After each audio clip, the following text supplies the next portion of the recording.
ये सिर्फ 5 उंगली का खेल है।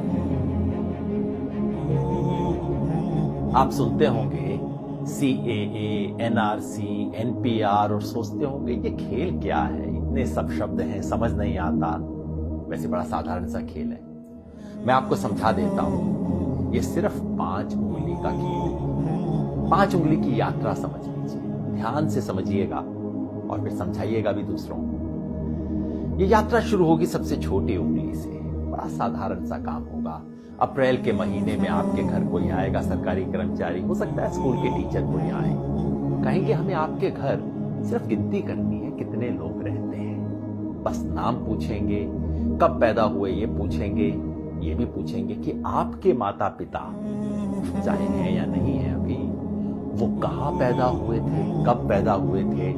आधार कार्ड का नंबर मांगेंगे, ड्राइविंग लाइसेंस मांगेंगे, कोई प्रमाण नहीं मांगेंगे। उस वक्त आपको लगेगा छोटा सा मामला है। ये छोटी उंगली का पहला कदम ये है NPR वाली छोटी सी उंगली। फिर दूसरी उंगली ये D वाली उंगली है।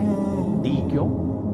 क्योंकि आपके घर से जब एक बार ले जाएंगे लिख के, उसके बाद तहसीलदार के दफ्तर में, किसी सरकारी दफ्तर के अंदर कुछ टाइम बाद, हो सकता है कुछ महीने बाद, चुपचाप से उस लिस्ट का मूल्यांकन किया जाएगा और कोई सरकारी कर्मचारी उस लिस्ट में कुछ नामों के आगे D लिख देगा।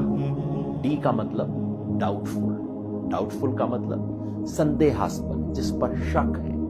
किस बात का शक है? कि ये भारत के नागरिक दरअसल हैं नहीं। भाई कैसे फैसला होगा? कानून में कहीं नहीं लिखा कैसे फैसला होगा। हो सकता है आप अपने माता पिता की आयु नहीं बता पाए हो, कहां पैदा हुए हैं नहीं बता पाए हो सकता है आधार कार्ड आपके नाम से इशू हो लेकिन आपके पास नंबर ना हो, कुछ भी हो सकता है। किसी भी आधार पे D लगा दिया जाएगा, आपको पता भी नहीं लगेगा, कोई आपसे पूछने भी नहीं आएगा और मामला तीसरी उंगली पर पहुंच जाएगा। ये तीसरी और बड़ी उंगली है, ये है NRC वाली।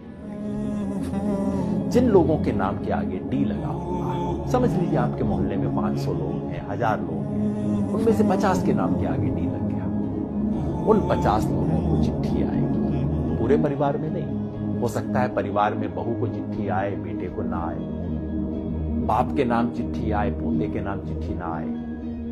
कुछ लोगों के नाम चिट्ठी आएगी और उन्हें कहा जाएगा, नोटिस दिया जाएगा, अब आप साबित कीजिए कि आप भारत के नागरिक हैं। कैसे साबित करेंगे? सरकार ने आज तक नहीं बताया। हमारे पास सिर्फ एक असम का उदाहरण है जहां पहले हुआ है NRC, और वहां क्या हुआ था? ना आधार कार्ड माना गया, ना राशन कार्ड माना गया, ना वोटर लिस्ट में नाम माना गया।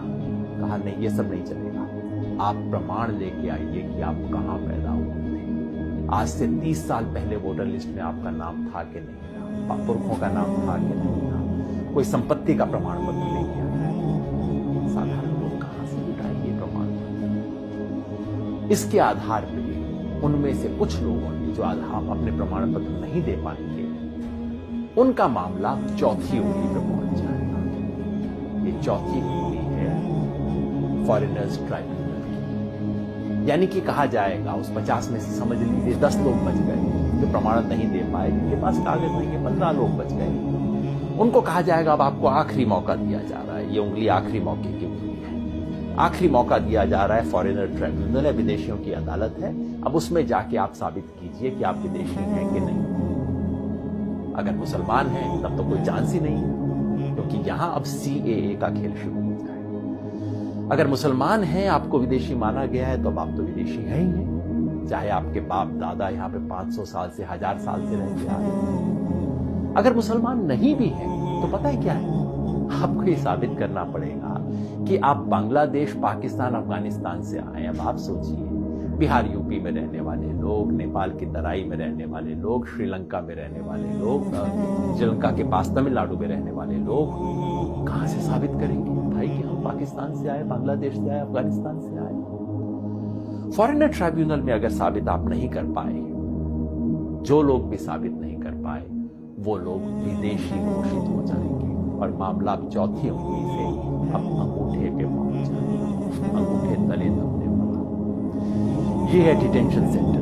डिटेंशन सेंटर का मतलब जेल, विदेशियों के लिए बनी हुई खास जेल। भारत सरकार इसके नियम बना चुकी है। डिटेंशन सेंटर आसाम में बन चुका है, कर्नाटका में काम करना शुरू कर चुका है, बाकी 10 राज्यों में बन रहे हैं डिटेंशन सेंटर।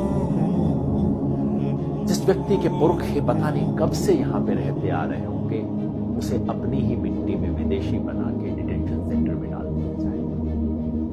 ये है कि शुरू होगा छोटी उंगली से, एनपीआर से, और खत्म होगा कुछ लोगों के लिए। हो सकता है 1000 में से 1, हो सकता है 1000 में से 2 लोग डिटेंशन सेंटर। क्या ये चाहते हैं? अगर नहीं चाहते तो इसे रोकने का एक ही तरीका है कि 5 उंगली का खेल कैसे रुकेगा। जैसे ही पहली उंगली मोड़ने की कोशिश हो, आप 5 उंगलियां कर लीजिए बंद, मुट्ठी लीजिए कस और उठा लीजिए। विरोध करना होगा, यानी कि जब पहली उंगली उठे एनपीआर पर, एनपीआर का बायकॉट करना होगा। पूरे देश में जो नागरिकता संशोधन के बारे में आंदोलन चल रहे हैं, उन सब ने मिलकर कॉल दिया है। हम भारत के लोग, we the people of India, जो देश के 120 से ज्यादा संगठनों ने इकट्ठा होकर बनाया है, सब ने कहा है कि एनपीआर का बायकॉट करें। यानी कि जब आपके घर में कोई टीचर आए, कोई सरकारी कर्मचारी आए एनपीआर का डेटा लेने, प्यार से बात कीजिए, इससे बुरा बात करने की जरूरत नहीं। पानी पिलाइए, चाय पिलाइए, नमकीन भी खिलाइए। नमक खिलाना बहुत जरूरी है, क्योंकि ये संविधान का नमक खाते हैं, याद दिलाना है। ये कर्मचारी इस देश के कर्मचारी हैं, किसी पार्टी के नहीं है। सब कुछ दीजिए, प्यार से कीजिए, लेकिन कागज नहीं लिखवाएं।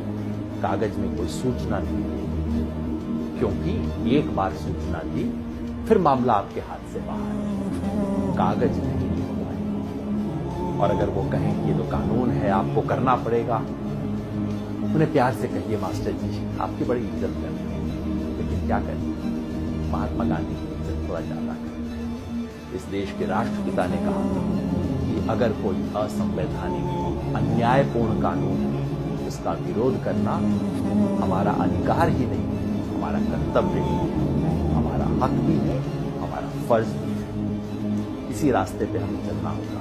याद रखिए, हम संविधान बचाने नहीं, एक हाथ में तिरंगा, दूसरे में संविधान, मन में अहिंसा और जन गण मन का। इसी रास्ते पे हमें चलना है। ये लड़ाई में हम लड़ेंगे और निश्चित जीतेंगे।